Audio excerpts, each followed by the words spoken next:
North Carolina already had an NCAA record for Final Four appearances, but now they're simply running it up with their 21st, which puts them 3 clear of the next closest school, with the Tar Heels beating St. Peter's 69-49, turning the Peacocks to pumpkins, and ending their improbable Cinderella run.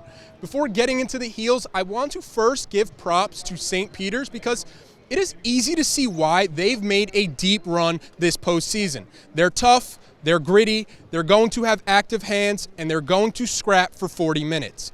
The problem is, the name of the game is still to score baskets, and they ran into a Tar Heel team that has been playing as well as anybody in the country.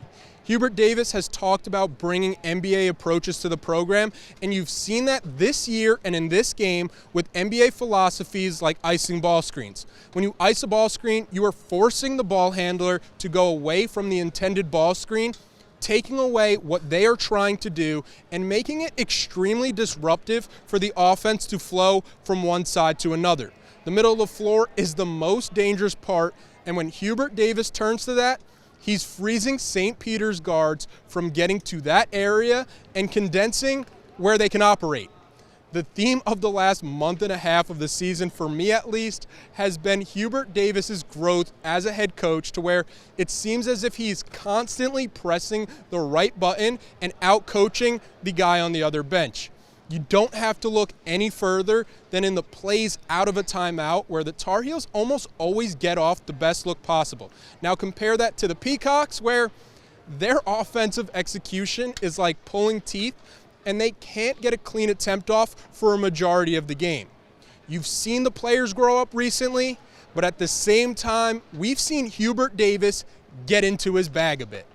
And from my perspective, this was about as 50-50 a crowd as you can have, with the St. Peter's fans more rowdy and ready to explode at any moment. The Tar Heels took that opportunity away from them early, starting the game off on a 9-0 run. By halftime, UNC had doubled up their opponents and took the air completely out of the building, hoping for another upset. The other thing that lead did was force a St. Peter's team that plays at the 240th ranked adjusted tempo in the country to speed up and run UNC's race. Realistically, it was Vince Carter through the legs, arming the hoop over by halftime. Somehow, I've gotten this far without even mentioning Armando Bacot putting up the most casual 20 points and 22 rebound performance we've probably ever seen, which puts him to 29 double-doubles on the season, tying Tim Duncan for the most in a season in ACC history. He'll get a chance for 30 in what is now the most anticipated game in the history of the best rivalry in all of college basketball. Carolina fans have wanted Duke out of the tournament since it began, and sometimes if you want a job to get done, you have to do it yourself. And if you're scared, get a dog.